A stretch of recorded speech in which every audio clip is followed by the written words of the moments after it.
இவன் கிஃப்ட் தான். ஆனா வந்ததும் யாரும் சிரிக்கல.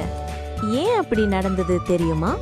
பிளே ரூம்க்கு ஒரு நாள் ஒரு பளிச்சுன்னு புதிய ரோபோட் வந்தது. அவன் பேர் போல்ட்.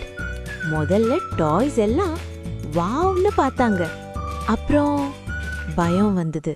நம்ம பிளே டைம், நம்ம கேம்ஸ். டெடி டாய் தன்னோட டாயை டைட்டா பிடிச்சுது. கார் டாய் ரேஸ் ட்ராக்க ஹைட் பண்ணுச்சு. போல்ட் தனியா நின்னா. பிளே ரூம் அமைதியா ஆயிடுச்சு. ஃபன் போச்சு. அப்போ ஒரு டாய் கவனிச்சுது போல்ட்டோட சோகத்தை. வா சேர்ந்து விளையாடலாமா? அந்த மூமெண்ட்ல தான் மேஜிக் நடந்தது. போல்ட்டோட பவர்ஸ் கேம்ஸ சூப்பர் ஃபன்னா ஆக்கிச்சு. சிரிப்பு, சத்தம், நண்பர்கள்.